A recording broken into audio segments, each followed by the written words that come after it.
Day after an appearance in federal court, authorities released this photo of Jared Loughner, the man charged in the shootings this weekend in Tucson, Arizona.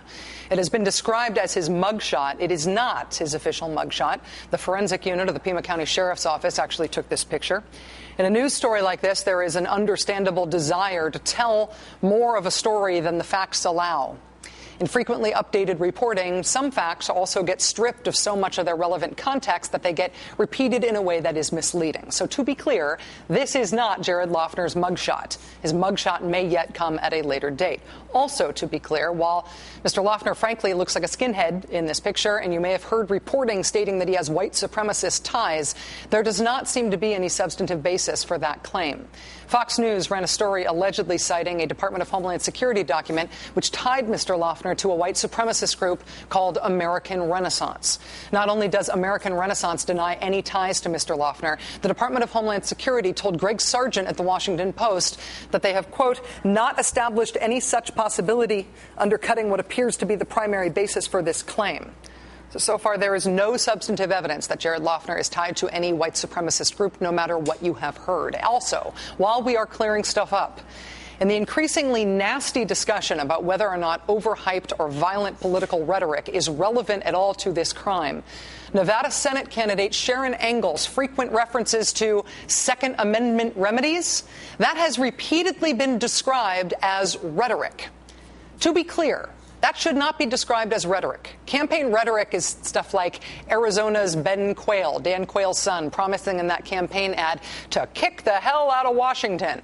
He's not going to literally kick the hell out of anything. That's metaphor. That's rhetoric, right? Sharon Engel spoke of Second Amendment remedies literally.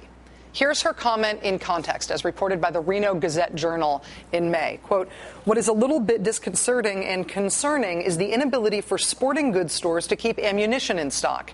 That tells me the nation is arming. What are they arming for if it isn't that they are so distrustful of their government? They're afraid they'll have to fight for their liberty in more Second Amendment kinds of ways? Take it from the context in which she spoke. The Second Amendment remedies thing was not a metaphor. It was not rhetorical. It was Sharon Engel's analysis suggesting that people are going to shoot their way out of their current political situation. She was literally talking about actual guns and ammunition being purchased from sporting goods store.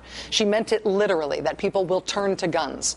That is a lot of things. It may not be relevant to this, but if you are arguing about whether or not it is relevant to this, you should not describe it as rhetoric. Another point that is being robbed of its context and thus its meaning is the fact that Congresswoman Gabrielle Gifford's office was vandalized in the wake of the health reform vote last year. That incident was part of an effort by far-right political activists to get people to break windows at Democratic Party sites because of that vote. The responsible parties claimed credit for it once it was done. We reported on it at the time. Sometime on Friday, a brick was thrown through a window at Democratic Congresswoman Louise Slaughter's district office in Niagara Falls, New York. Also, late on Friday, or possibly early on Saturday, another brick was thrown through a window at the Sedgwick County Democratic Party office in Wichita, Kansas. That brick was reported to have anti-Obama and anti-health reform messages on it. A day later, on Saturday, or early Sunday, another brick shattered glass doors at the Democratic Party headquarters in Rochester, New York. Shortly after the health reform vote on Sunday, a fist-sized rock was reportedly thrown through the front window of the Hamilton County Democratic Party in Pleasant Ridge, Ohio. And at 2:40 a.m. on Monday morning, a few hours after the health care vote, the front door and glass panel were smashed out at Democratic Congresswoman Gabrielle Gifford's office in Tucson, Arizona. All of those things happened at the same time.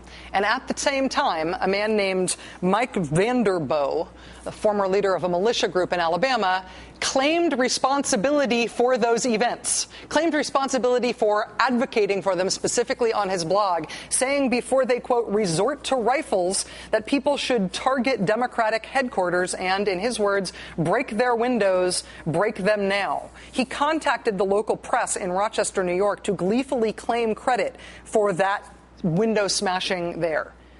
It is not wrong to note that Gabrielle Giffords got her office windows broken after the health care vote. That is factually accurate.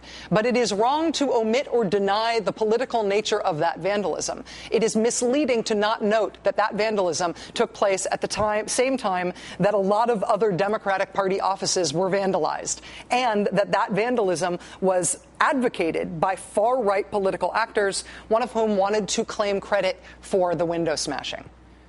The co-founder of the Tucson Tea Party told Politico today, quote, "It could have been kids skateboard down there," trying to rewrite the history of the Gabrielle Giffords post-health reform window smashing by attributing it now, these months later, to kids who might have been skateboarding in the area. You know what that event wasn't? That wasn't skateboarding kids. It could have been in theory, but it wasn't in truth. Not in Tucson, not in Niagara Falls, not in Wichita, Kansas, not in any of the other places that windows were broken in those nights after health reform passed. I understand that it's hard to keep up with all the facts in a fast-moving, big, important news story like this, but it was not skateboarders. And the Second Amendment remedies thing, it was not rhetoric. Facts matter.